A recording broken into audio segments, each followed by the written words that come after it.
Fala pessoal, sejam todos bem-vindos. Bora aqui para mais um conteúdo, mais uma notícia, trazendo para vocês as últimas informações diretamente de Brasília. Pessoal, vamos aqui com comentários do Rodrigo Constantino, já deixando os créditos ao canal do Rodrigo Constantino na plataforma do YouTube. Se não é inscrito no canal, se inscreva, deixe seu like e o seu comentário, que isso faz uma enorme diferença para a gente aqui dentro da plataforma. E não se esqueçam também de comentar aí de qual cidade vocês estão nos assistindo. Agora bora pro conteúdo. Não sei o quê, mas ficou 2 dias, 3 dias na UTI. Por mais que seja isso, ele é um quase octogenário que já teve algumas situações que eu achei, de certa forma, engraçado. Isso sim, o canal mais de esquerda que existe, não sei se foi DCM, chamando um médico para comentar a situação. E acho que eles não combinaram antes com o médico, não devia ser um médico movido a mortadela. E ele vira e fala, a situação do Lula gostar tanto de bebida não ajuda, porque afina o sangue. E você olha o chat, as pessoas apavoradas. Quem é esse cara? Golpista? Bolsonarista? Quem disse que o Lula gosta de bebida? Isso já foi há muito tempo. Sei. Então, é isso que é relevante nessa história toda. Alckmin entrou no aquecimento ou não? E aí vem um outro ponto. O Lula, ele está no hospital, numa UTI, ele tem que transmitir o comando para o Alckmin, que é o vice dele, escolhido. Ninguém botou uma arma na cabeça dele e disse que tinha que ser o Alckmin. Ou foi mais ou menos assim?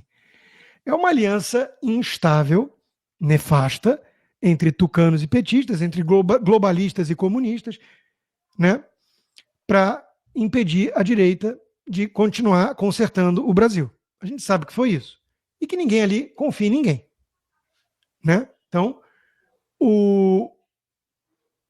a velha imprensa teve que alimentar essa narrativa, né? O único que sofreu tentativa de assassinato foi Bolsonaro, tá, gente? Mas vamos lá. Por conta da trama golpista, blá, blá, blá, do golpe que não aconteceu por causa da falta do táxi, a segurança do quarto hospitalar de Lula foi redobrada. Meus amigos, o Lula não precisa botar segurança policial no quarto. Ele precisa impedir de ficar sozinho no quarto com o vice-presidente dele ou com a esposa dele, por exemplo. Ninguém ali confia em ninguém. Vamos lembrar que a esquerda é isso. É um pacto meio mefistofélico. É uma aliança meio do mal. São pessoas, né? Enfim, que carecem do instrumento de empatia, via de regra. A gente sabe disso. Né? Então ali é tudo por poder. São as tramas palacianas que a gente lê em Shakespeare. Ali tem que ter medo da Lady Macbeth. Né? Enfim. Agora, a mídia tratou de forma diferente isso. Né? Saúde de Bolsonaro é de interesse do país. Dizia lá o Aires Brito do STF, né? Que não estão cobrando a mesma transparência agora com Lula. Por que será, né? E o mais grave de tudo, por ele não confiar no vice,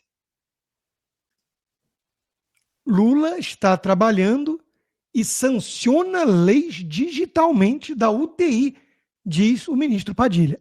Isso é grave. Isso parece coisa de Republiqueta das Bananas. Isso remete ao tio Paulo. Todo mundo tem o direito de fazer a pergunta nesse momento. Quem está no comando? Aliás, virou piadinha, deboche, e foi tema da minha coluna de hoje na Gazeta do Povo, na Lula News. Com a mais lulista de todas na Lula News, Daniela Lima, na Globo News, brincando com essa situação. Ai, um ministro me mandou essa figurinha muito rápido. Peraí que eu vou catar aqui. Eu tô adorando esse negócio de figurinhas, porque as fontes, elas surpreendem quando elas mostram a situação está sob controle, só não sabemos de quem. Eu amei a figurinha. Muito engraçado, né? Já chamaram isso de empresa de jornalismo no passado. Acreditem se quiser. O deboche, o deslumbre, porque troca figurinhas com ministros e faz questão de falar, né? E claro, a essência do que está sendo dito. O piloto sumiu, aperte os cintos. Quem está no comando? A Janja?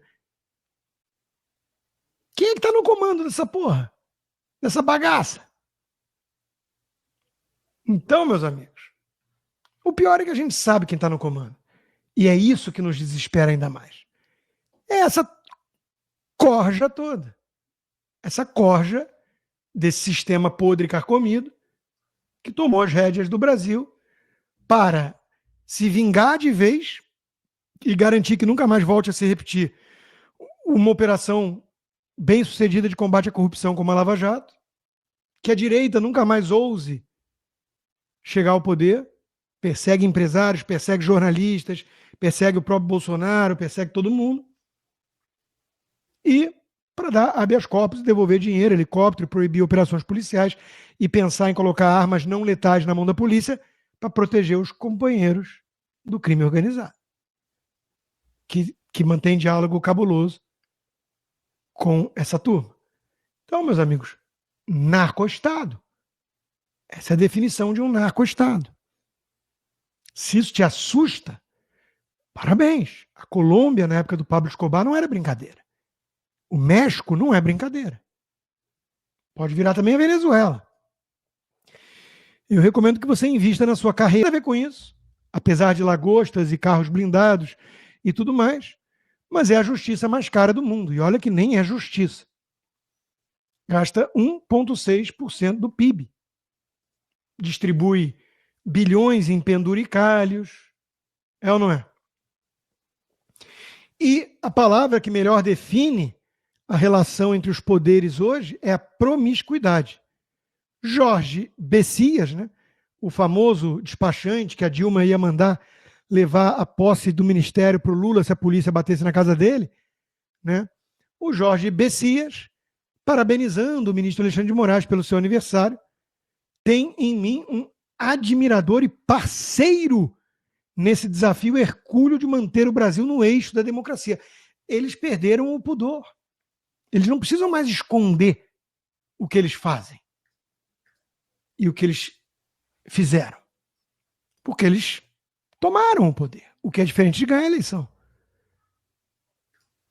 O próprio aniversariante, uma vez mais, comparando toda a crítica absolutamente legítima à velha imprensa, ao STF golpista, com nazistas e fascistas.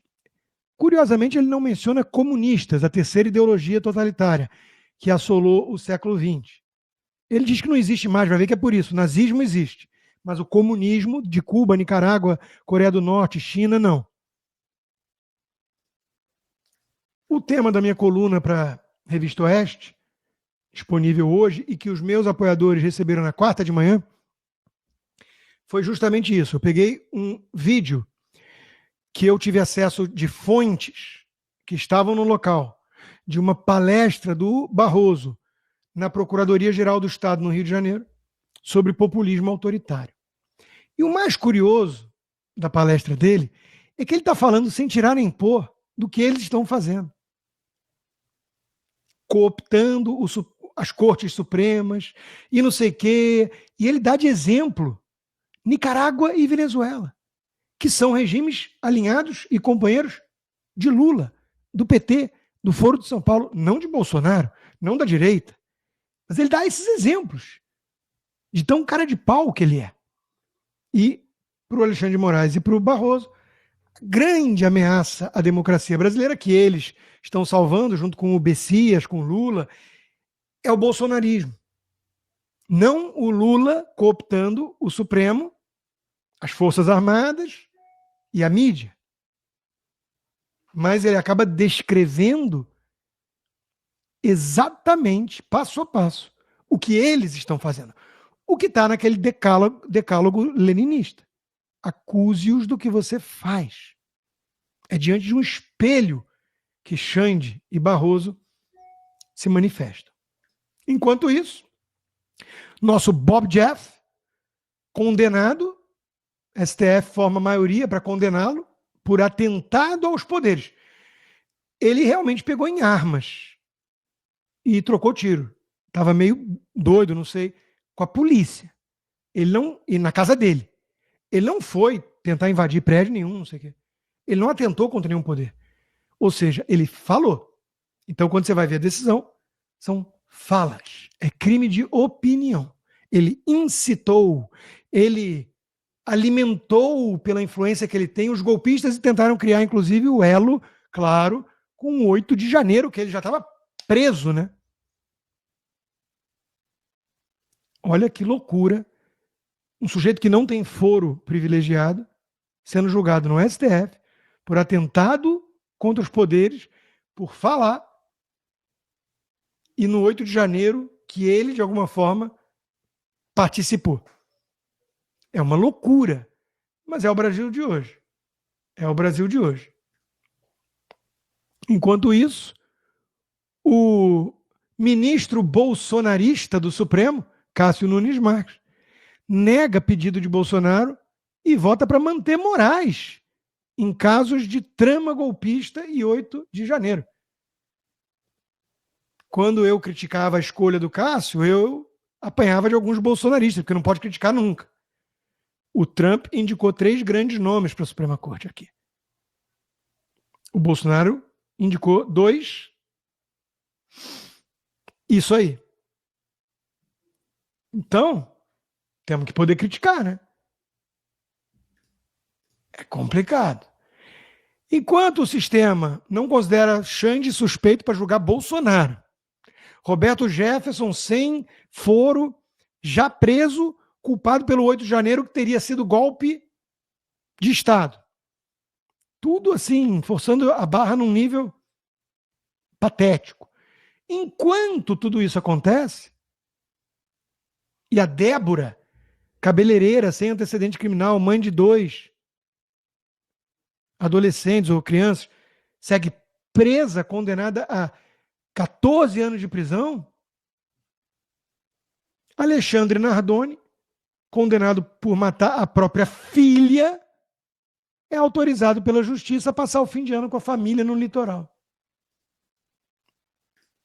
Eu pergunto, parafraseando o Primo Levi, é isto um país? Isso não é um país, gente. Isso não é um país. Isso é um puteiro. Isso é um...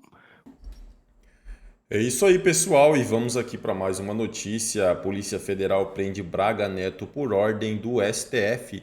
General ex-ministro de Jair Bolsonaro é alvo de mandado do Supremo Tribunal Federal.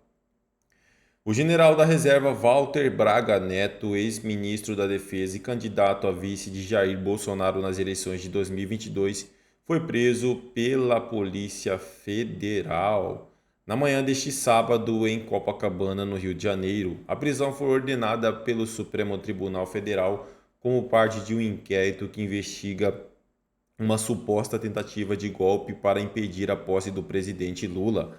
Além do mandado de prisão preventiva contra Braga Neto, foram cumpridos 2 mandados de busca e apreensão em uma medida cautelar diversa da prisão, envolvendo outros investigados. Segundo nota da PF, as ações têm como objetivo evitar interferências na coleta de provas durante o processo e prevenir a repetição de práticas ilícitas.